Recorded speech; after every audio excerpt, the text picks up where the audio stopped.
Positive start for Europe, as Metro Bank posts a 240M loss analysis. http ntv4x.com news ID F7BD1485 2028 25:32 am. While U.S. markets continue to break records with another record high for the Nasdaq, as well as a record close for the NYSE FANG Index, markets elsewhere have struggled to keep up as concerns grow about the resilience of the ongoing economic rebound. Asia markets have been mixed after the latest China Caixin Services PMI fell back more than expected in July, coming in at 54.1, down from June's 58.4, with the Nikkei 225 struggling to make much headway. European markets, on the other hand, appear to have had a much more ebullient start to trading, with earnings once again taking center stage, as well as a gold price that has broken above the totemic $2,000 an ounce for the first time ever. The rip through $2,000 an ounce has been prompted by further declines in US 2- and 5-year yields, which are trading at new record lows below 0.2%, thus making the yellow metal much more attractive in terms of a longer-term investment. The latest services PMI numbers for Spain, Italy, France, and Germany have also pointed to a continued recovery in economic activity across the region, despite concerns about rising infection rates in Spain and France. All of the indicators showed a move into expansion territory of 51.9, 51.6, 57.3, and 55.6 respectively. The lackluster nature of the rebound in Spain and Italy remains a concern given their greater reliance on tourism, and the recent quarantines imposed on Spain in particular. The UK services PMI is expected to show a similarly robust recovery, as shops and other services continued to reopen in July. Metro Bank's woes continued this morning after the bank posted a whopping a 240.6m statutory loss in its first half. A 109m of that was as a result of the impact of COVID-19. Underlying revenues fell by 29% to a 153.3m, while the bank's net interest margin fell from 1.62% to 1.19%. The bank said it expected to complete its A12M rate-setter acquisition in the second half of this year, with the bank insisting that its strategic plan for 2024 targets is still appropriate. Given the nature of today's losses, yesterday's acquisition of the peer-to-peer lender remains a high-risk strategy at a time when the risk of these sorts of loans going sour is probably higher than in normal times. While the price tag on the deal may well have been a low one, the overall cost of the deal could be much higher, if a lot of these loans go bad in the coming years. The widespread closures of its high street betting shops saw William Hill take a 82m hit in respect of coronavirus in its first half interim results this morning, sending it into the red to the tune of a 14.2m. Net revenues declined 32% to a 554.4m, as the improvement in its online business wasn't enough to offset the hit to its revenues from the closure of its store network, as well as the suspension of sporting events. The company said it would not be reopening 119 shops as a result of the COVID shutdown. International online saw growth of 17%, while its expansion in the US has helped expand its market share there to 29%. On another positive note, management said they would be repaying the A24.5m received from the government as part of the coronavirus retention scheme.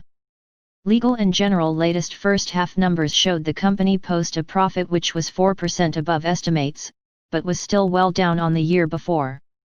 Operating profits came in at a 946m, despite COVID impacts of a 129m, however profits after tax fell to a 290m, down from a 874m a year before.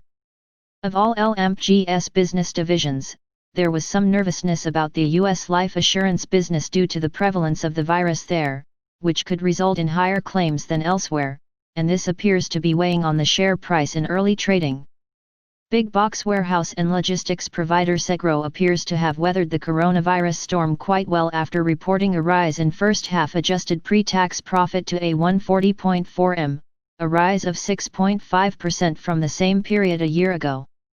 The growth in online retail appears to have created huge demand in the logistics sector. The company increased its dividend to 6.9p from 6.3p, pushing the shares up to a new record high in early trade this morning. Coca-Cola HBC, the strategic bottling partner for Coca-Cola, reported a 9.2% fall in first-half volumes, as a result of the various lockdowns across Europe. This resulted in net sales revenues falling 15.5% to a 2.83 billion, while operating expenses rose as a result of COVID-19 mitigation measures. Operating profits came in at a 203 million, a fall of 29.8%. The difficulties for Germany's banks continued this morning after Commerzbank, Germany's second biggest bank, painted a rather mixed outlook in the wake of the bank's exposure to the fallout over Wirecard. In terms of the overall business, the bank managed to generate a profit for Q2. Revenues rose to a 2.3 billion from a 2.1 billion a year ago, generating an operating profit of a 205 million, with the bank managing to lower its cost base to a 1.53 billion, which has helped the shares move higher on the day. As a result of the bank's exposure to Wirecard, the bank has set aside its goal of achieving a full-year profit, making a provision of a 469 million in respect of non-performing loans and other bad debts. For the full year, the bank expects to have to set aside as much as a 1.5 billion. BMW shares are lower after posting a 666 million loss for Q2, its first loss since 2009, as car sales took a huge hit as a result of COVID-19. U.S. markets look set to continue their outperformance this morning, with the Nasdaq set to open at another record peak, with the S&P 500 set to open above 3,320 and its highest level since February 21. Today's focus on the data front will be on the latest July ADP payrolls report. However, it isn't clear how useful it will be with respect to the jobs picture in July, given that in the second half of the month we saw rolling shutdowns across the Sun Belt states, in particular in response to the rising infection and death rates.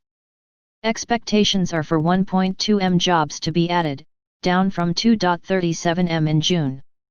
Disney's latest results showed the company slumped to a $4.7 billion loss in its latest Q3 numbers, with revenues sliding by 42% from a year ago, as consumers stayed away from its hotels and theme parks, and where they were open, footfall was much lower.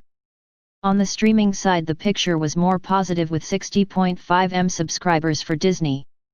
In an attempt to boost subscriber numbers in this area, Disney has decided to release Mulan straight to its streaming platform in order to boost revenues and subscribers there. This will be a huge blow to the large cinema chains, who were hoping that the release of titles such as this would get punters through their doors. If Disney adopt the same policy with respect to the new Avatar and Star Wars films, the cinema sector could well struggle to survive, especially given that face masks have now become mandatory in the UK. Cineworld shares are lower in London trade, while AMC in the US could also come under pressure in early US trade.